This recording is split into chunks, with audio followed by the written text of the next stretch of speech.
Céline brille dans les 12 coups de midi depuis le 14 mars dernier. Rien d'étonnant quand on s'intéresse de plus près au parcours télévisuel de la panificatrice de la SNCF. Et si les téléspectateurs assistaient enfin à l'envol télévisuel de Céline? L'actuelle championne des 12 coups de midi depuis le 14 mars dernier, dont le mari a lui aussi été champion d'un jeu de TF1, impressionne par ses connaissances diverses et variées. Elle est désormais détentrice d'une cagnotte globale élevée de 48 800 € de gains et de cadeaux dans le jeu de TF1. Un plein potentiel qu'elle arrive enfin à exploiter dans l'émission de Jean-Luc Reichmann, même si elle n'a pas encore reconnu la personnalité qui se cache derrière l'étoile mystérieuse, elle qui avait été un peu plus discrète dans les nombreux autres programmes auxquels elle a participé. Pour Télé Loisirs, elle a accepté de se confier à propos de son appétence pour les jeux télévisés. Les 12 coups de midi, Céline est une véritable férue de jeux télévisés. Son aisance naturelle sur le plateau des 12 coups de midi laissait présager une certaine expérience des enregistrements.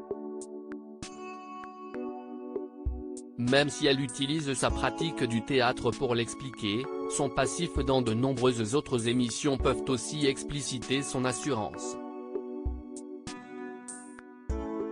J'aime beaucoup les jeux de culture générale, commence par expliquer celle qui s'éclate en passant des soirées entourées d'amis et de quiz. Elle cite ensuite les nombreuses émissions où elle a déjà figuré, Slam, Tout le monde a son mot à dire, Question pour un champion, Motus et Harry. Elle précise, beaucoup aimé le légendaire jeu de France 3 incarné par Cyril Ferraud, bien qu'elle admette, dans un rire, avoir beaucoup perdu. Céline, maître de midi dans le jeu de Jean-Luc Reichmann, il ne suffit pas d'avoir de bonnes connaissances pour briller. Si certains peuvent penser que son passif dans tous ces jeux télévisés peut lui permettre d'aborder les tournages de l'émission de TF1 avec confiance et de façon plus légère, il n'est rien. J'ai rencontré un grand nombre de candidats.